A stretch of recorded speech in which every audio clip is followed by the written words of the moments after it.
Hello, good afternoon. This is another exciting episode. It's another wonderful day, a day to learn quality things about your health, really. And there's something really about everyday routines that feel safe, it feels predictable, it feels almost automatic. You wake up, you prepare a meal, you get ready for the day, you step out, settle into your home at your space at home. Honestly, most of us don't think twice about any of this.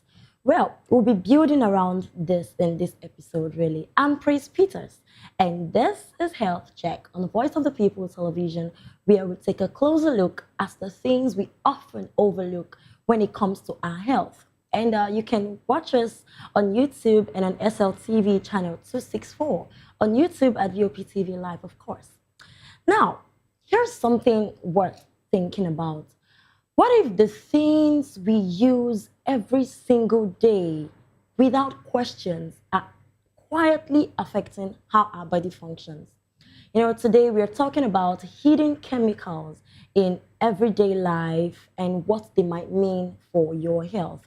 When we're talking about this, we're talking about your home appliances, your insecticides, your perfumes, your lotions, your non-stick pans, everything literally. And it's going to be a robust and interesting one. But to help us make sense of it all, I'm joined by two experts, Dr. Charles Adeogun.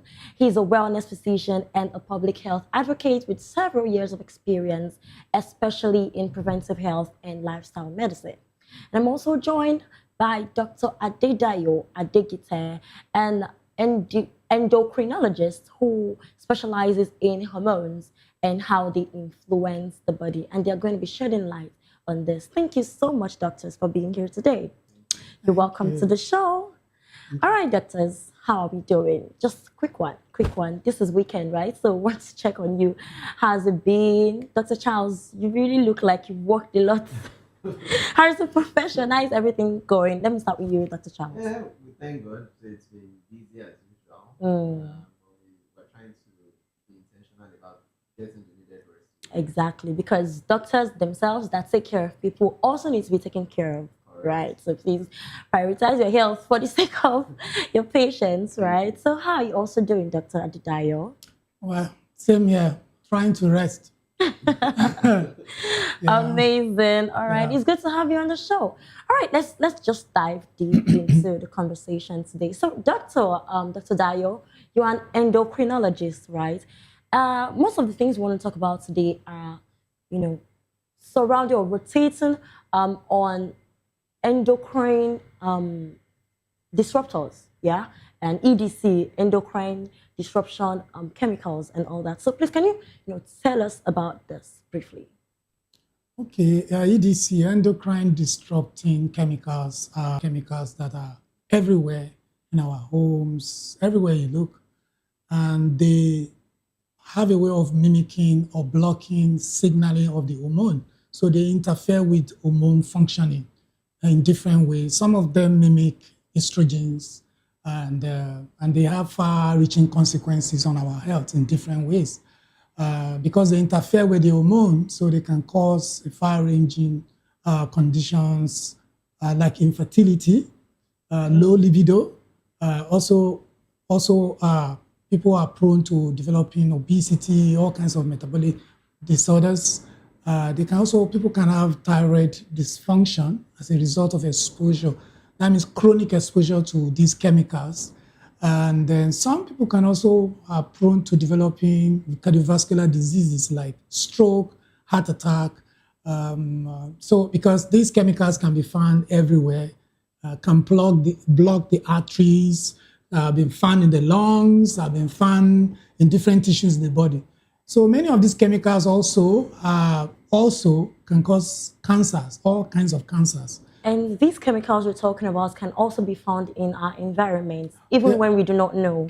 Absolutely. So most of the time, we just channel our attention towards the very visible things like stress and all of that, not knowing that even the things we're using comfortably in our homes are even causing these things. Yeah, absolutely. Wow. All right, so let's start from something simple, right? So we don't bombard the audience. So your everyday cooking, you're storing foods, you're using of creams, cleaning the house, and at what point do these normal things start interacting with our bodies in ways that we do not even notice? Okay, so let's start with plastics.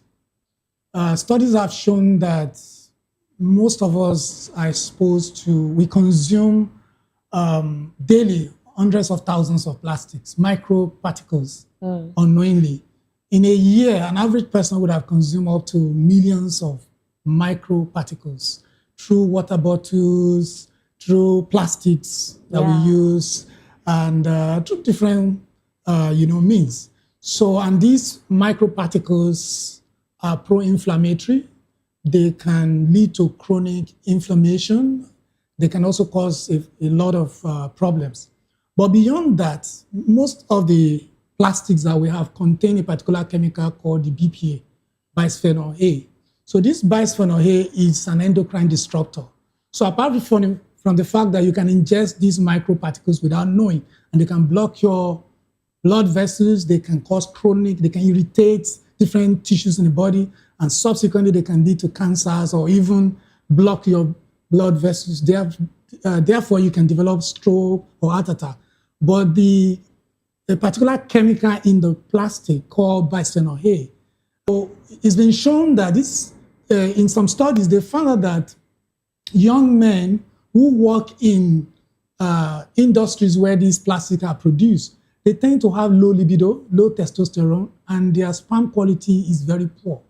As a matter of fact, now over the last 50 years, they found out that the quality of sperms of an average male globally has reduced significantly by up to about 2% per year. Wow. So in the last 50 years, the quality of sperm of an average man has reduced by 50%. Same for testosterone. And the singular factor that has been linked to it is this BPA, that's bisphenol A, which is contained in almost our plastics. So that's one of the major problems that we have everywhere. We all consume water every day in plastics and other. They also contain in tubings, like they use for, like in the hospital environment or in different places, tubings, those flexible tubings, also they contain this BPA. So we also have them in non-stick cookware, what we used to cook at home. Yeah, non-stick pans. So the non-stick pans. The non-stick pan contain a coating. That coating is Teflon. So once that Teflon is scratched, it actually releases a particular, chemical called PFAS. So, and this material can disrupt the hormone too. I mean, if you take a large amount of this, it can affect your endocrine in different ways. Wow. Okay, so I have so much to say as regards that. But let's talk to Dr. Charles first. So from your experience, Dr. Charles, are people even aware of the gravity, right, of how these chemicals that are underlying in our homewares are even as dangerous? Because these are everyday habits. We use them all the time. And most of the time, if we don't see that something is really, really condemned, we do not dispose of it. So are people even aware of this? And what do you have to say concerning all of this as well? Yeah, and the reality of the hormone disrupting chemicals, obviously from what the endocrinologist has mentioned, is far-reaching. But a lot of people are still not aware, like we know, because when it comes to issues relating to our health, Nigerians in particular now, in the context of Nigeria, they are really not as informed as they should be. A lot of people are not really curious about health-related issues. People don't do studies. People don't do research. People don't ask questions. And besides, we still have a lot to do in terms of public enlightenment and creating awareness relating to important health issues like this, because this is a public health issue. And this is something of great significance, because over time, with the statistics being seen and all sorts of hormone-related problems that are coming up very quickly because of all these exposures that people are having over time, because it's a cumulative effect over time. You're having gradual exposure, even from children, from childhood, even amongst the young people, over time they are being exposed. By the time they get to a certain age, you can Sort of imagine the level accumulated. of exposure they would have had Yeah. and the effect it would have had on their health. And we know from cancer, taking cancer as one of the many illnesses that can result from these hormone disruptors. Some of them are carcinogens. We have mentioned before that cancer has a genetic basis. So there are certain people who already genetically are predisposed to having these things. And then you can imagine them now having other factors that are actually exactly contributing to the manifestation of that condition. So basically, we need to do better in terms of creating awareness, and our people should also be more curious about their health. And we need to ask more questions, and we need to find safer alternatives to this. So if research has shown that this is a contributing factor to a very major health challenge, then it is on us to actually find a way of restricting the use of this and then finding suitable alternatives that are safer for the general population. All right, talking about suitable alternatives that are safer for the general public. We're talking about plastic wares and all of that, non-stick pans and all. But these are what we use to cook. We use these things to cook. And I was making my personal research and I saw that, slicing on a particular kind of surface could also contribute to all of these. So are you saying we should not cook? So what should we use to, make sure that these things do not affect us? Or are there alternative solutions towards, this? Yeah, absolutely. There are alternatives. For example, for plastic, wooden cotton surface. Yeah. So you can make do with maybe wooden or marble. So wooden is better than plastic? Yes, better. Yes. I mean, you can make do with that. Although I think people find the plastic a bit more because the cotton is smoother. Yeah. But then in terms of, you have to consider your health first. Exactly. So you can make do with the wooden, may not be as sharp as you want it to be, but certainly you're protecting your health. Okay. Then another thing is the wooden, you remember the plastic spatula that we use. It's been shown that it contains what they call the flame retardant.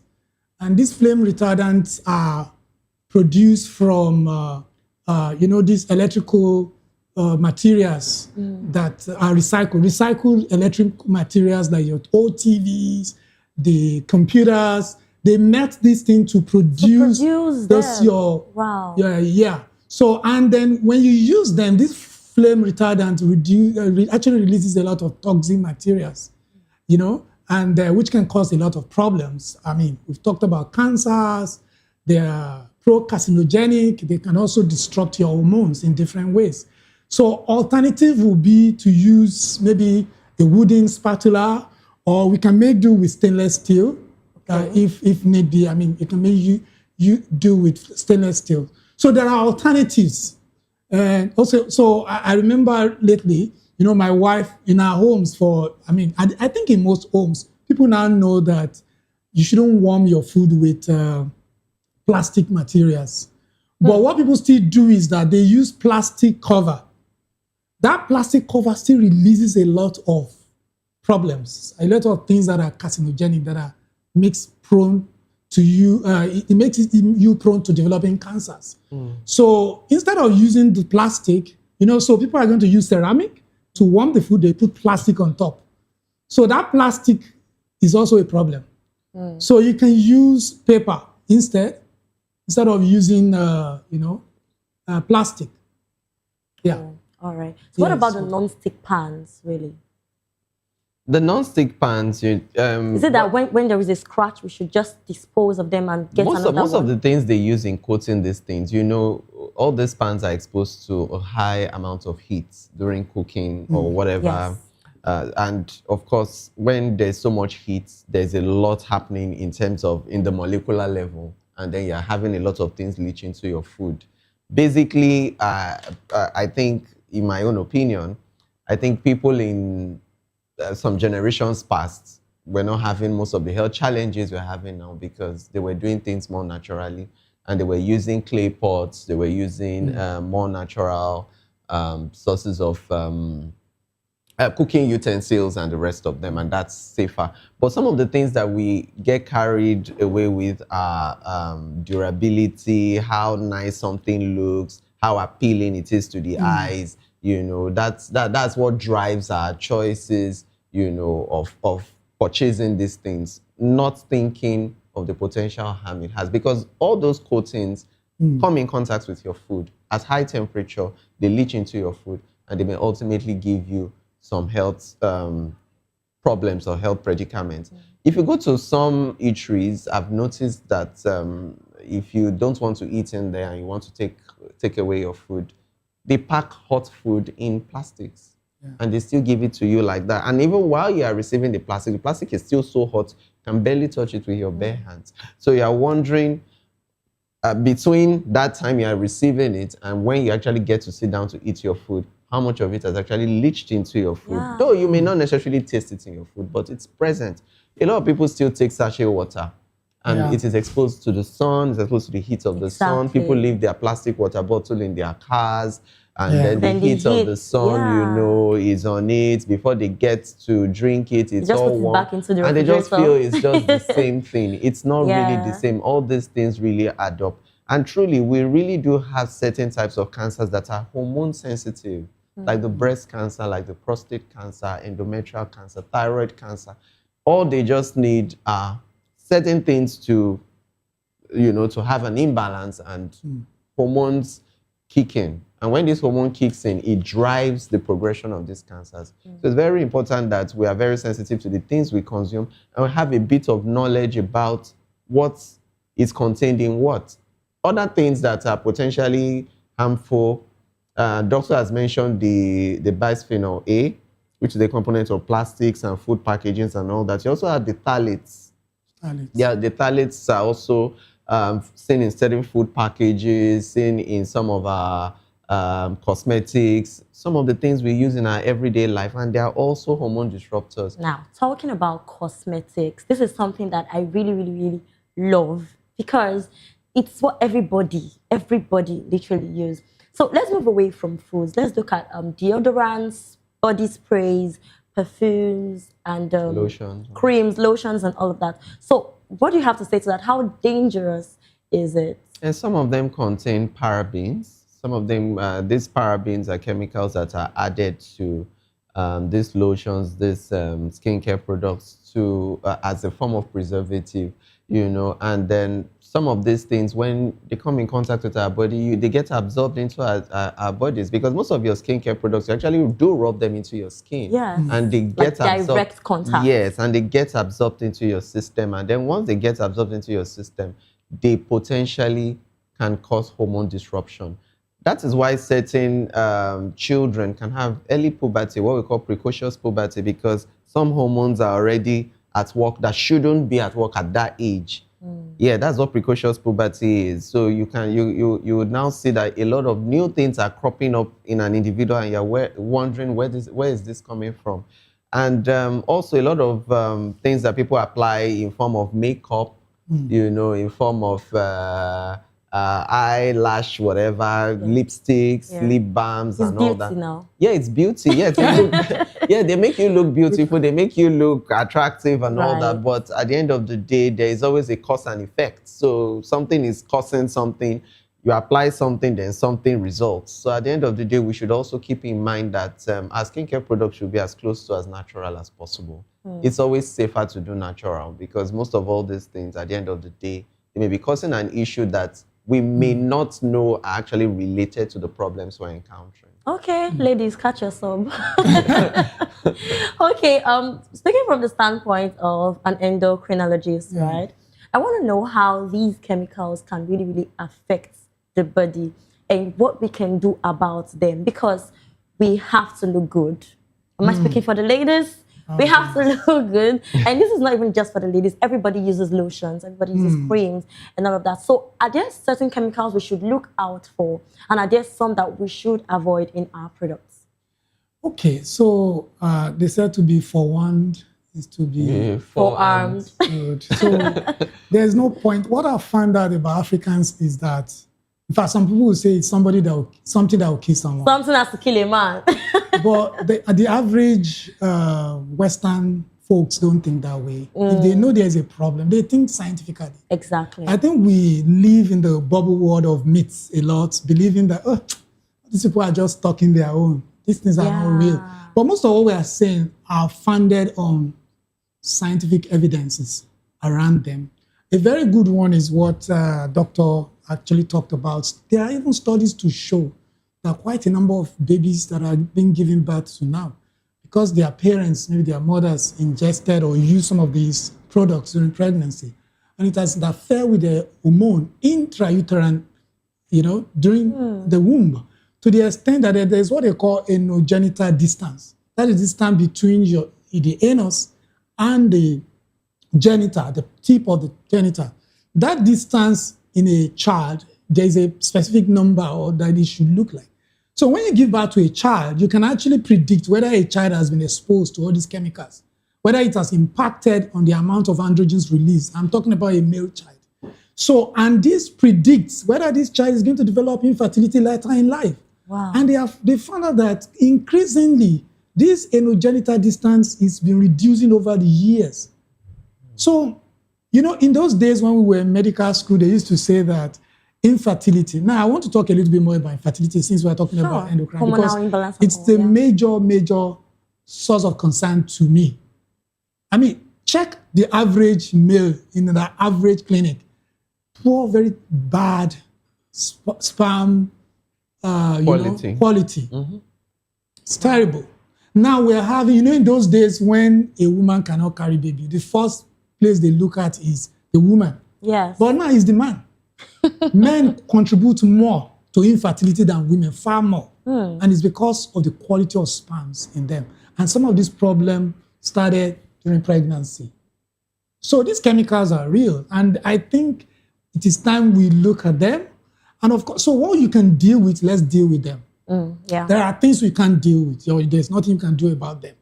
But the things that we can walk around, let's walk around them. Now, talking about plastics, do you know that many countries, including Rwanda, I traveled to Rwanda about 10 years ago, and as way back as 10 years ago, plastics had been abolished there. You couldn't use plastic in Rwanda.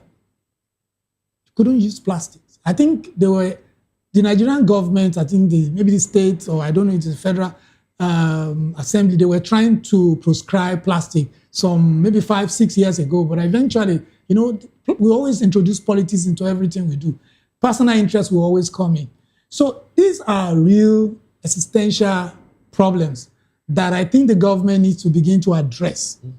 Because maybe one day we'll just find out that majority of men cannot procreate. So beyond infertility, and of we'll course. almost not be able to trace the reason why. Exactly. Because it has been happening over time. Yes, because it's getting worse every day. Then they even found out in a study that, for those who want to maybe do assisted reproduction, they found out that even babies giving birth to through assisted production also have very poor sperm count while they were growing up because of this problem. So it's not just about, if you say, we can circumvent it, when the time comes, we'll do assisted reproduction. But they found out that babies that were delivered through assisted production, they have very poor sperm count and low level of testosterone. And of course, when you have this risk of having all kinds of metabolic problems are there, obesity, type 2 diabetes, cardiovascular disease, hormonal imbalance like thyroid problem also. So it's a big problem that I think the government need to, and I think health practitioners and also the media also need to increase the populace's awareness about them. All right, so what's the best way, what's the safest position to be? Is it that we should not make use of these things, or we should look out for certain kind of chemicals and watch out for the others? Well, for water, some people don't use only glass and stainless steel.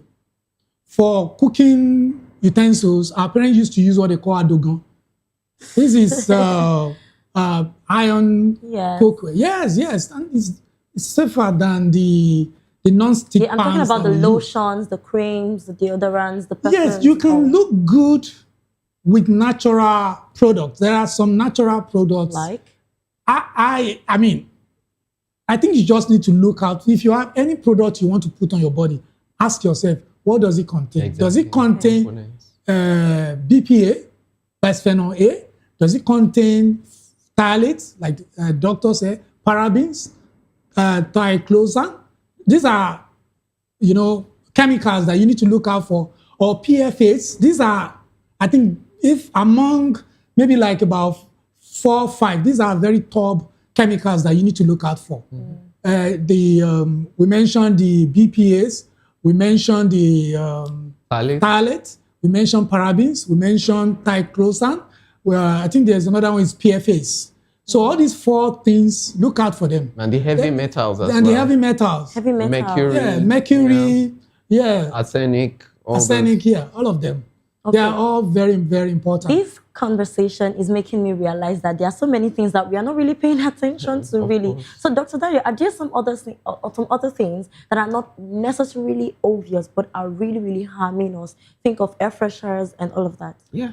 Absolutely. And also receipts. We collect receipts. Receipts. Really? POS receipts. Receipts that you collect at the mall, they contain some chemicals. So maybe next time when they want to give you receipts, say, hold it, I don't need it. Or take a picture. Okay, If so you need you it for don't take receipts anymore. accountability, take a picture and walk home. Some of us, especially ladies, you keep stacks of receipts for whatever reason. Can we really be careful enough, really?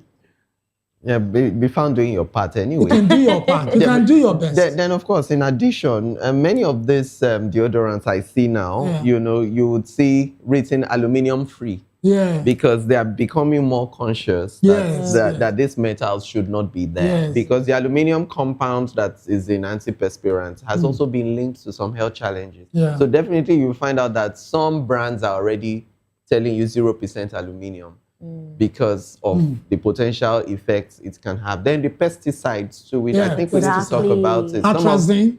All the DDTs, the fertilizers, the pesticides, the things that we use to preserve our crops and all that, at the end of the day, they still affect us when we consume them. So you need to take extra care in washing everything you get. Even our insecticides, by the time we spray, we spend some minutes still in the room. And that's really doing something, right? And you still inhale all sorts and they are a combination of different chemicals. We are living in a I want to coin a word, a chemicalized world. Yeah, we are. Because everything around us, what we touch, what we put on our bodies, what we eat, what we breathe in, even the emissions from factories, from industries, from the generators, from the automobiles, chemicals, all sorts of reactions happening in the air, and ultimately human beings get to be the eventual.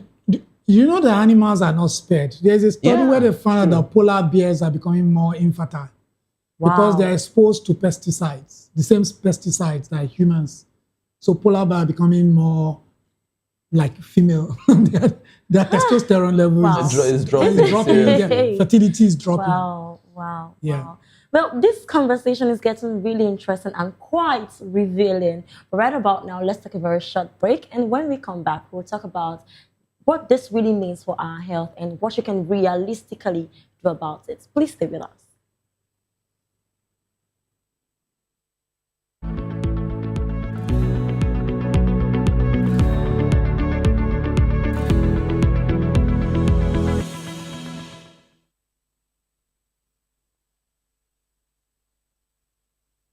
All right, welcome back. This is still Health Check on the Voice of the People television.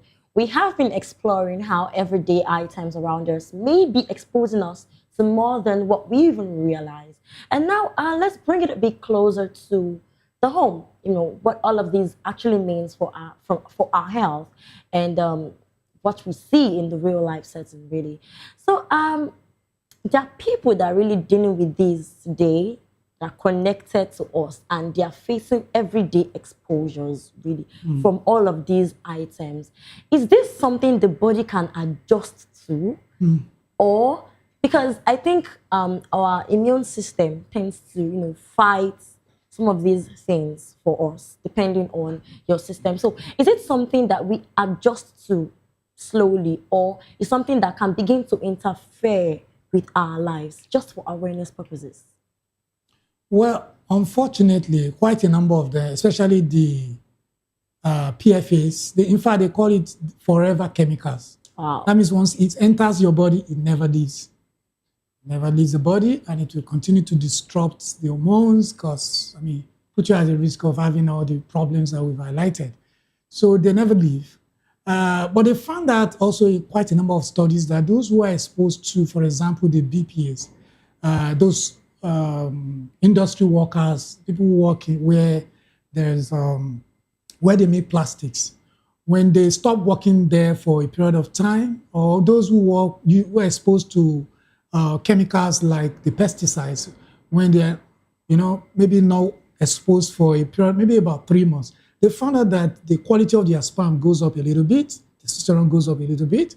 But in babies, once you're exposed to it during your pregnancy life, it's almost irreversible. So it's... so what can be done about it? Well, so I think parents, actually mothers, need to be aware of this. Maybe when you are pregnant, reduce intake of... Don't just use chemicals anyhow. Don't just put anything in your body. It's not affecting only you. It also can affect your baby, especially your male child, can be at risk. And if you work in a plastic company, maybe from time to time, you need to be checking your testosterone level. And then you can measure the quantity of these chemicals in the body also. You can measure in the blood or in the urine to know your level of risk.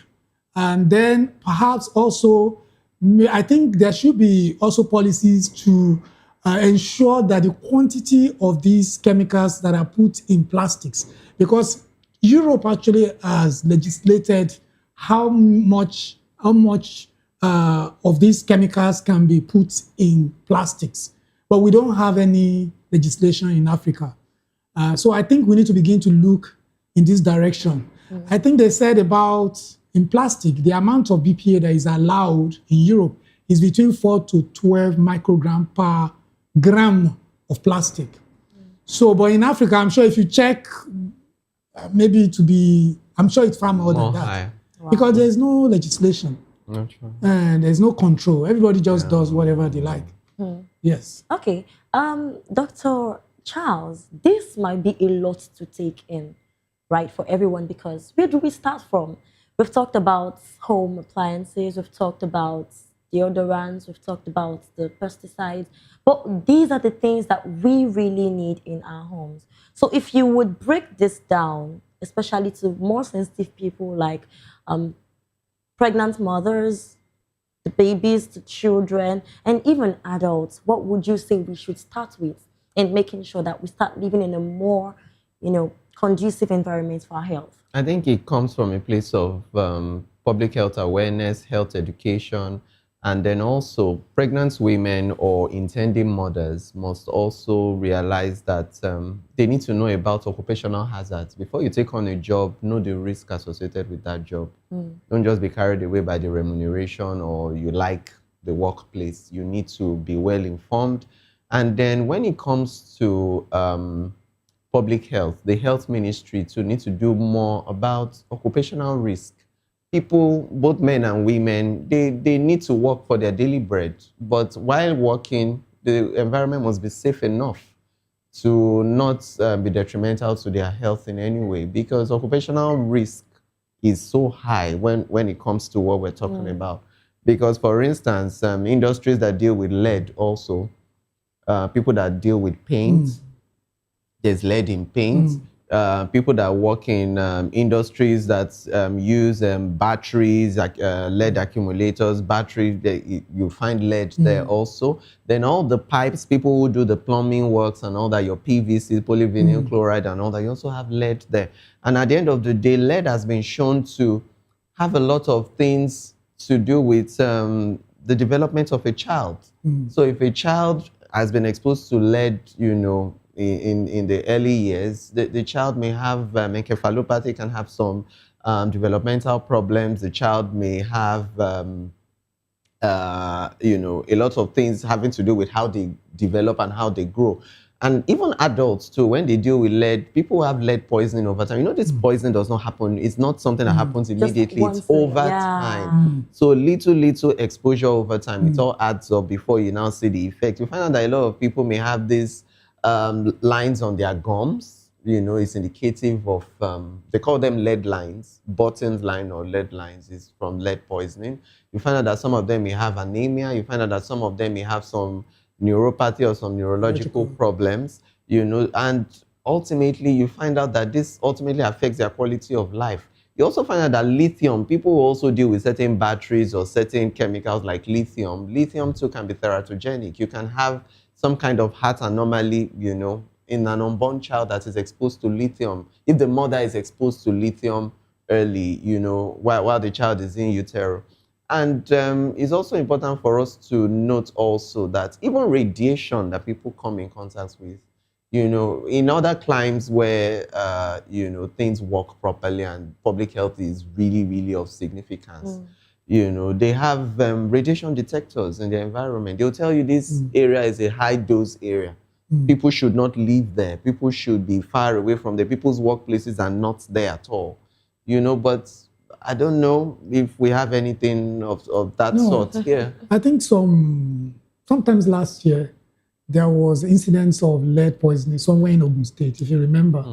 You remember? Yeah, it was everywhere. And unfortunately, some of these Chinese companies, they just set up and then they use lead for I don't know what. And then, of course, I think where the company is based, there's some water or maybe soil pollution and people may plant their crop.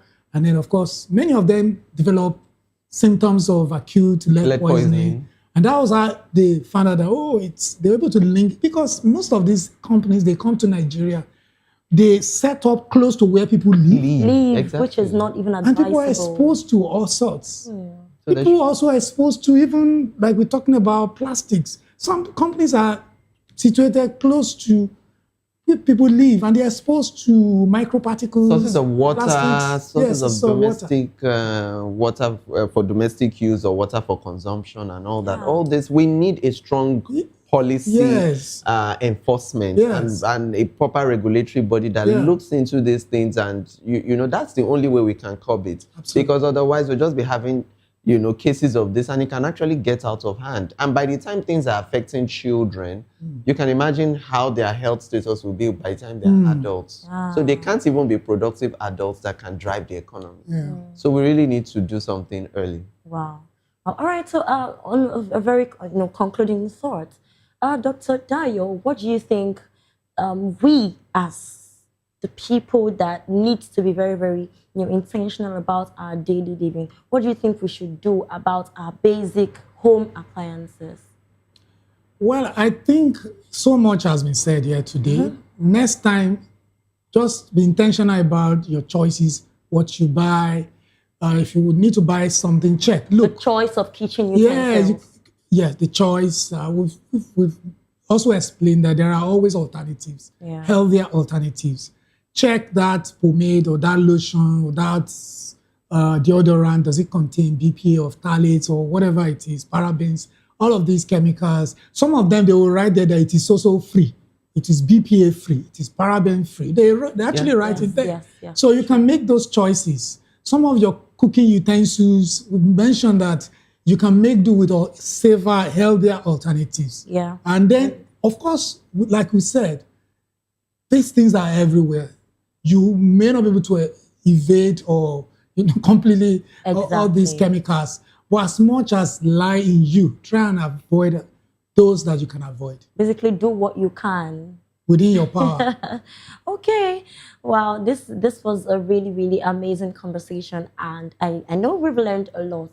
Well, the truth is we may not be able to completely avoid everything around us and all of that, but we can be more aware and more intentional about all of these and be better informed, because sometimes it's the little everyday choices that makes the biggest differences over time.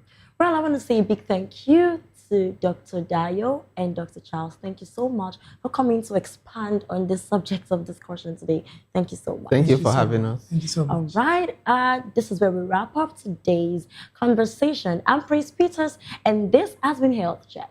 Until next week, please stay informed, stay intentional, and stay healthy. Bye for now. Thank you. No wonder the quality of life generally.